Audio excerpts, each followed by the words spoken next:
In this video, we are going to perform a chi-square test for independence in Stata, the common chi-square test. We shall interpret the outputs and obtain the crude odds ratios. Then we show how to report these outputs for your results section. Here is the dataset that we are going to use. You can download it from a link in the description of this video.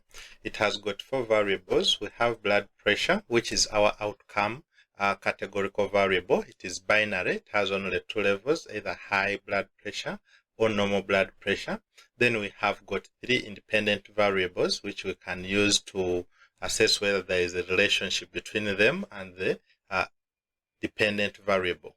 So here we have one of them is smoking status, whether someone is a smoker or non-smoker.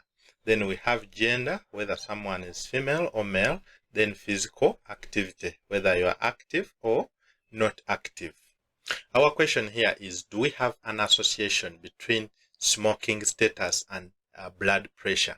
To answer this question, a chi-square test is appropriate since it establishes a relationship between 2 categorical variables. To run the chi-square test, simply go to Statistics, Summaries, Tables and Tests, then select Frequency Tables, and then choose two-way table with measure of association. In this dialog box, we are going to put our independent variable under the raw variable section, which is our smoking status, and our outcome will be put under the column variable, which is blood pressure. Then under test statistics, we are going to select Pearson's chi-squared. Then under cell contents, you're going to choose within relative frequencies. Once you're done, click submit. In our output, you can see that we have here a key that within our cell contents, the first figure is the frequency, and then the one below it is the raw percentage. This is what we are referring to.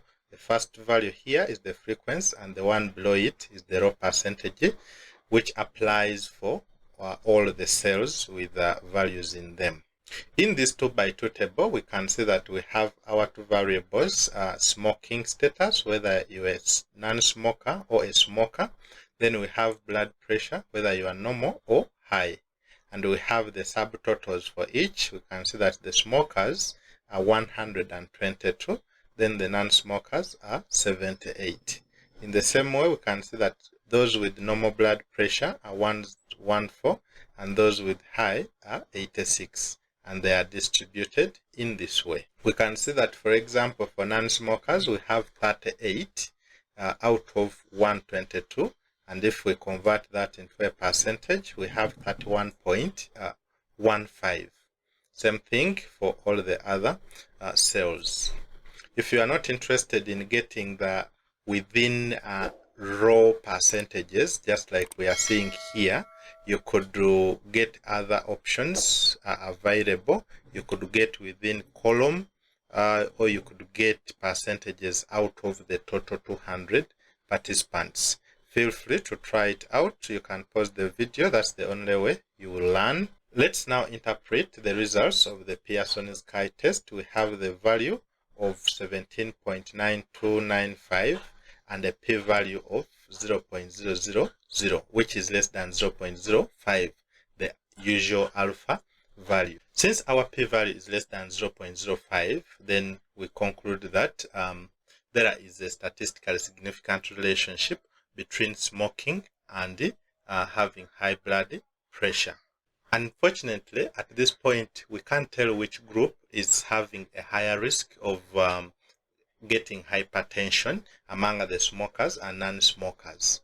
So we are going to obtain an odds ratio as a point estimate of the measure of this association. To obtain these odds ratios, we shall go to statistics, epidemiology and related. Then we go to table for epidemiologists, and we shall choose tabulate odds of failure by category. In this dialog box, we shall specify here our outcome variable under the case variable, which is blood pressure, and our explanatory variable, we shall tick it and specify that this is smokers or smoking status, and then under the options available, we shall choose report odds ratios, and then we shall leave this reference group by default. It is always the first one, and then click submit. In this output, we can see the smoking status. We have non-smokers and smokers, their respective odds ratios. The odds ratios for non-smokers is 1 because it is being used as the reference category. So we shall be interpreting smokers compared to non-smokers. We have an odds ratio of 3.5, indicating that smokers are 3.5 times more likely to have hypertension compared to non-smokers.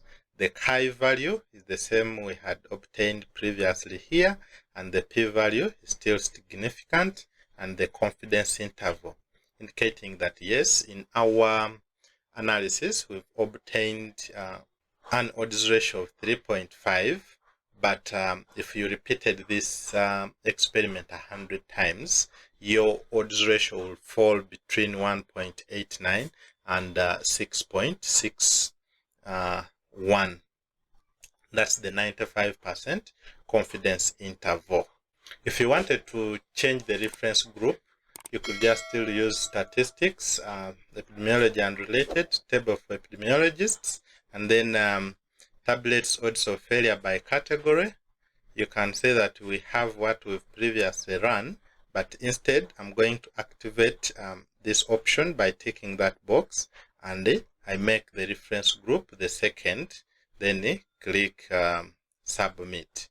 As you can see, the estimates, the chi-value and the p-value are still the same, but instead it is now smokers being made the reference category, and then the non-smokers are the ones we are interpreting. And remember, if the odds ratios are less than 1, it shows that that group is less likely to have the outcome of interest compared to the reference group.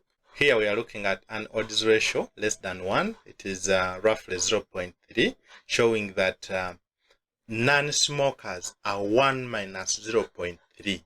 So they are 70% less likely to have hypertension. An odds ratio of less than 1 is not interpreted directly the way we did for above 1. We could still run the same analysis for the remaining variables, that's gender and physical activity. So this is how you would present the results of your analysis in your results section. We can have our variables, we can have our outcome, and then the odds ratios with their 95% confidence intervals and the respective p-values. We saw that for smoking, yes, we have the descriptives, the numbers and percentages. This is the reference group, and it is p-value. If you found this video helpful, consider liking, subscribing, commenting the videos as a way of supporting and not to miss out any of our next episodes. So next we look at the chi-square test for trend in Stata, a test that you can use if your independent categorical variable is ordinal. See you in the next video.